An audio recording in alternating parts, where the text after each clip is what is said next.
ការពីល្ងាចមិញខ្ញុំបាននិយាយជាមួយប្អូនថ្លៃចង្អេះខ្ញុំថាណែប្អូនថ្លៃចេះយកខ្មុំអត់បងឃើញថាខ្មុំមកកន្លែងទៀបទេអត់នៅលើដើមឈើទេងាយយកខ្លាំងណាអូនចេះអត់ប្អូនថ្លៃខ្ញុំថាអត់ទេបងអើយមិនថាពោះមិនថាទៀបទេខ្លាចតិចហើយខ្ញុំក៏សួរប្អូនថ្លៃខ្ញុំថាឥឡូវបើសិនជាអូនមិនចេះយកទេយើងជួលគេក៏បានឲ្យតែគេចេះយកចឹងឬក៏យើងអាចទៅយកទាំងអស់គ្នាចែកនេះហូបក៏បានដែរប្អូនថ្លៃខ្ញុំថាអូននឹកឃើញបងអើយមានមិត្តភក្តិម្នាក់ឥឡូវចាំខ្ញុំសួរគេឲ្យដល់ពេលស្អែកឡើងប្អូនថ្លៃខ្ញុំថាបងឯងទៅមុនចាំខ្ញុំទៅតាមក្រោយដល់ពេលចឹងទៅខ្ញុំឈរចាំឡើងយូរហើយខ្ញុំក៏បានខលទៅប្អូនថ្លៃខ្ញុំថាប្អូនថ្លៃឯងនៅណាក៏យូរម្លេះប្អូនថ្លៃថាបងអើយមកផ្ទះវិញមកព្រោះអីមិត្តភក្តិខ្ញុំវារវល់វាបានទៅយីអាចោចង្អែឥឡូវដល់វគ្គតបៅមិនឈឺយកឈើចាក់បងប្អូនដោយសារខ្ញុំផុសវីដេអូប្រហែលថ្ងៃមុនឃើញពេលម្នាក់គាត់ខមមិនថាហ្នឹងមិនមែនខ្មុំទេបងអើយគាត់ប្រាក់ខ្ញុំថាសាច់ស្អីទេបងប្អូនខ្ញុំមិនបានចាំមិនចឹងហើយលើកនេះខ្ញុំចង់ធ្វើឲ្យថាធ្វើតេស្តចង់ដឹងថាហ្នឹងខ្មុំមិនខ្មុំមានអីទៀតបងប្អូនគប់លើកទី1វាហាមរកខ្ញុំទេគប់លើកទី2មកឲ្យ4ដល់20មេតែម្ដងស្នាតិចតែ2មេអានេះបើសិនជាមិនម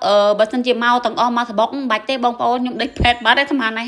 យហើយដល់ពេលដែលខ្ញុំបានមកដល់ផ្ទះម៉ែខ្ញុំថាអ្នកឯងទៅធ្វើស្អីយកខ្មុំធ្វើអីខ្ញុំប្រាប់ថាកុំឲ្យទៅចាត់វាតិចដល់ពេលជាងទៅម្ដាយខ្ញុំគាត់ប្រាប់ថាបានជាជ្រុលខ្មុំតិចហើយយកអំពិលយកមញីមកដើម្បីបំបត្តិការឈឺចាប់ឬក៏បើឈឺខ្លាំងទៅមដូរសុខភាពហ្មងទៅចឹងហើយខ្ញុំប្រាប់ម្ដាយខ្ញុំថាមិនអីទេម្ដាយខ្ញុំអើយព្រោះអី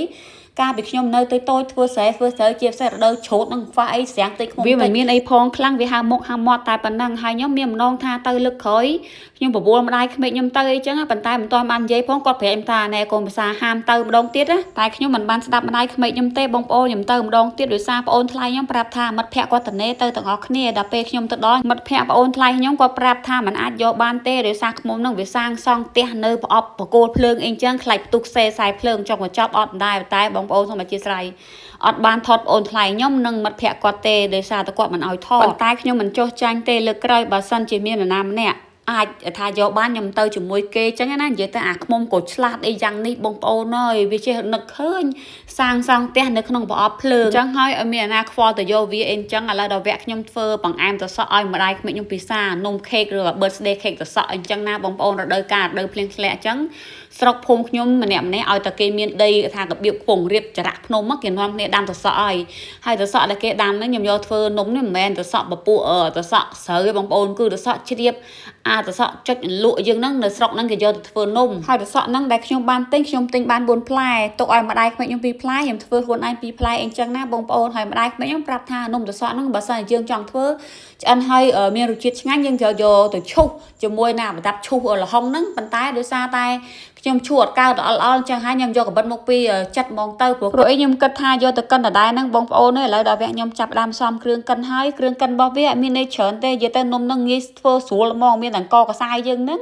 ហើយនឹងសាច់ដូងអំបិលបន្តិចទៅហើយនឹងស្ករចក់គ្រីហើយនឹងសសក់ហ្នឹងកិនច្របល់ចូលគ្នាចឹងទៅយើងយកដុតជាការស្រេចហើយសក់ហ្នឹងមុននឹងគេយកទៅកិនគេត្រូវពូតទឹកសិនប៉ុន្តែខ្ញុំធ្វើខុសបច្ចេកទេសបន្តិចបងប្អូនភ្លេចឲ្យឈឹងតែម្ដងទឹមនៅពេលដែលខ្ញុំកិនជាម្សៅទំនឹកឃើញអញ្ចឹងហើយខ្ញុំចាំបាច់យកអាកាម៉ាត្រង់ទឹកចេញខ្លះអញ្ចឹងឥឡូវដល់វគ្គខ្ញុំយកទៅដុតហើយងាយស្រួលបងប្អូនខ្ញុំខ្ជិលតែម្ដាយក្មេកខ្ញុំក៏អត់ធ្វើអញ្ចឹងទេគាត់យកចំអិនជាមួយភ្លើងខ្ជូរយើងគឺជាអូនអនគឺជាហ្វូមអនាម័យសម្រាប់បងប្អូនស្រីគ្នាយើងទោះបីជារវល់យ៉ាងណាក៏ដោយកុំភ្លេចសម្អាតតំបន់ពិសេសរបស់យើងជាមួយទឹកអនាម័យអូនការពារនិងទប់ស្កាត់កុំឲ្យមានមេរោគតើបង្កជាមេរោគស្ត្រីផ្សេងអញ្ចឹងណានិយាយទៅទឹកអនាម័យអូនល្អប្រើខ្លាំងណាស់បងប្អូនអើយកុំចាត់បាក់តេរីបានល្អផ្ដល់សំណើមដល់ស្បែកជាពីក្លិនគេជាប់24ម៉ោងតែម្ដងហើយគេប្រើជាឈុតមានហ្វូមនិងស្ប្រេបាញ់សម្ងួតមួយឈុតហ្នឹងគេប្រម៉ូសិនតែ$16ទេបងប្អូនព្រីដឹកទៀតហើយនេះគឺជាសោភានារីស្ដើងមិនស្អុះមិនស្អាប់មិនស្គៀបមិនល្មាស់មិនរលាកបងប្អូនហើយទំហំវែងបត់បែនតាមចិត្តស្រូបទឹកបានយូរចឹងបានទាំងយប់ទាំងថ្ងៃចាអរគុណបន្ទាប់ពីកន្លះម៉ោងក្រោយមកបងប្អូននំសសក់របស់ខ្ញុំគឺឆ្អិនហើយលើកនេះខ្ញុំនិយាយទៅខ្ញុំអួតខ្លួនឯងទៀតធ្វើចេញមកគឺល្អហ្មងមិនរឹងមិនទន់ហើយក្លិនឡើងឈ្ងុយនៅពេលយើងដុតចឹងឈ្ងុយអាខ្ទិះដូងហ្នឹងណាហើយខ្ញុំបានកាត់ជាកង់ដោយយើងកាត់នំកញ្ចាក់ចាន់ទៅបងប្អូនអើយនៅពេលដែលខ្ញុំបានញ៉ាំអូយរសជាតិឆ្ងាញ់ខ្លាំងតែសម្រាប់ខ្ញុំពីមុនក៏ខ្ញុំអត់ចេះញ៉ាំទេបងប្អូនដល់ពេលយើងនៅឥណ្ឌាចឹងទៅធំក្លិនអាឥណ្ឌាបានតែមិនអីញ៉ាំដូចគេដោយឯងចឹងណាហើយវីដេអូរបស់ខ្ញុំក៏មានប៉ុណ្ណឹងដែរអរគុណច្រើនបងប្អូនតែស្រឡាញ់ជួយចិត្តមើលវីដេអូខ្ញុំជូនពរបងប្អូនដែលមានសុខភាពល្អសំណាងល្អរកស៊ីមានបានតគ្នាអរគុណជម្រាបលា